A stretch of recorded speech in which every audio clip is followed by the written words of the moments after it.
here charged with theft of property less than $2,500 with 2 or more previous convictions. That's a state jail felony. The range of punishment is anywhere from 180 days up to 2 years in the state jail facility and up to a $10,000 fine. Did you understand?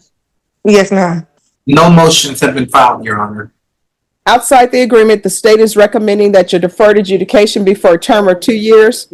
There be a TAP evaluation, 150 hours of community service restitution, no contact with HEB at 368 Valley High Drive, And this picture you have to put somewhere. and the anti-theft course. Did you understand those were recommendations from the state and the court does not have to follow those recommendations? Yes, ma'am. Then to the offenses charged, how do you plead? Guilty, not guilty, or no contest? No contest. State, any evidence? Yes, Your Honor. State offers State's Exhibit 1 and all attachments. Any objections? No objections.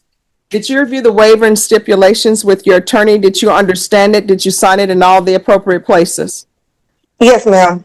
Again, did you understand you have a right to jury trial, a right for you or your attorney to cross-examine and confront any witnesses the state would call and the right to remain silent? Yes, ma'am. Did you understand that today the state will be presenting evidence in the form of witnesses' statements and police reports, but most importantly, there'll be no live testimony? Did you understand? Yes, ma'am. Court will find that defendant has knowingly and voluntarily waived and consented to stipulation of testimony and stipulations. Court will accept into evidence State's Exhibits 1 and attachments. Court has reviewed the same. The court will find there is sufficient evidence to find you guilty. The court will defer finding of guilt as you've applied for deferred adjudication. Are you proceeding with sentencing? Yes, Your Honor. Anything you wish to say on behalf of your client? No, Your Honor. All right. Are you currently employed? Yes. What do you do? Home health care. I don't allow people who are on probation in my court to do home health care.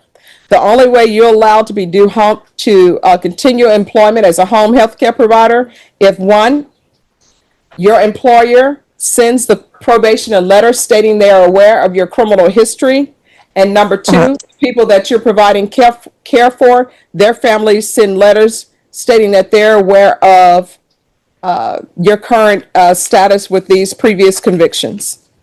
Okay. Do you have any minor children? No. Well, yeah, I have kids. I have 2 daughters. And what are their ages?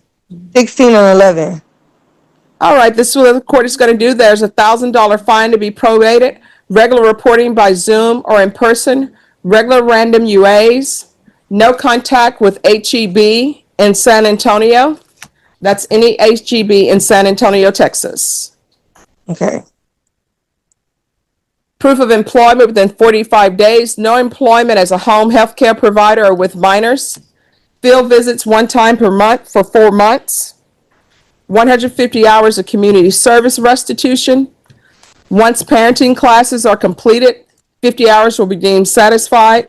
The remaining 100 hours will be completed once she completes the anti-theft course. Yes, sir? I thought the agreement called for no contact with the HEB where she was arrested, which is in San Antonio. She lives in Austin. That's not a part of the agreement. That's outside the agreement. So no contact with all HEBs are outside of the agreement. That's what you're saying? No, what I'm telling you is you didn't agree to a specific. The only thing that you've agreed to is that she has a $1,000 fine that is probated and that I give her deferred adjudication. Everything else is outside your agreement. You cannot bind the court to those agreements. What I have said is she is not allowed to go to any HEB in San Antonio, Texas. Okay. Okay. All right. And then I have a quick question. So I will have to quit my job, right? Unless you have an employer who's willing to write a letter and say that they're aware of your criminal history and list these items as a part of your criminal history and that they have no concerns about that, and whoever you are providing home health care to, that their family member is aware of that and they send a letter as well. Okay, so the people that I work with, they are. We could talk about it after. Okay. But Judge, I'm clear. I will communicate with her how we can satisfy your requirement. All right. And where is she asking that her probation be transferred to? Is it Travis County, Your Honor? All right. Transfer to Travis County. Court, don't do that. Yeah, Travis County. Court will sentence you to 3 years deferred adjudication. Sorry, I thought it was I thought it was 2. All right, so let me explain something to everybody. Number one, you do not get to determine what the length of probation is. That is solely in the court's discretion. You all can make recommendations to the court, but anything that's below this line on this piece of paperwork, that is not a part of your plea agreement. And it actually states, note, the parties are not allowed to make binding agreements regarding the length of community supervision or the terms and conditions of community supervision, which are totally dependent upon the court's discretion. The following recommendations do not constitute part of the formal plea agreement. And what is listed? 2 years for the length. TAP evaluation, 150 hours of community service restitution. I don't have to give her 150 hours of community supervision. I could give her, restitution. I could give her 300 hours. The no contact with HEB at Valley High Drive. I can say no contact with HEB throughout the state of Texas.